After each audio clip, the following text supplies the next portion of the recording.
ரொம்ப எமோஷனல் ஆகிட்டாங்க. நம்ம சொல்லுவாங்க இந்த மாதிரி நம்ம ஜீன்ஸிலாம் புரியாது உண்மையிலே எல்லாத்துக்கும் ரொம்ப செம்ம லவ் ஸ்டோரி. இல்லை ப்ரோ உண்மையே சூப்பராக இருந்துச்சு. அதை அந்த பெரிய நாங்கள் லவ் பண்ணுறோம் படம் வந்து ஃபஸ்ட் டைம் காலையாக போயிட்டே இருந்துச்சு. அதுக்கப்புறம் கிளைமேக்ஸ் எமோஷன் ஆக்கி செமையாக பண்ணாங்க. ஃபேமிலியோட ஜாலியாக இருப்பாங்க.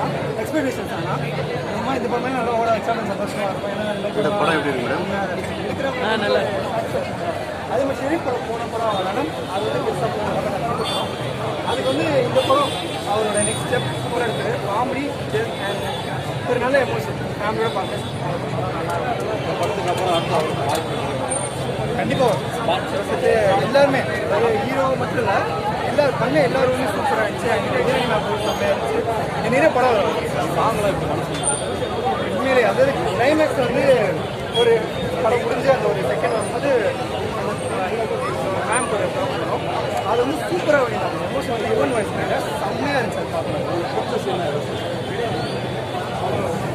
அது படத்தில் பிடிச்சா ஒன்று வந்து ஒரு சேசி படம் அதுவும் அப்புறம் கிளைமேக்ஸ் ஸ்டார்ட் பண்ணிடுவோம்.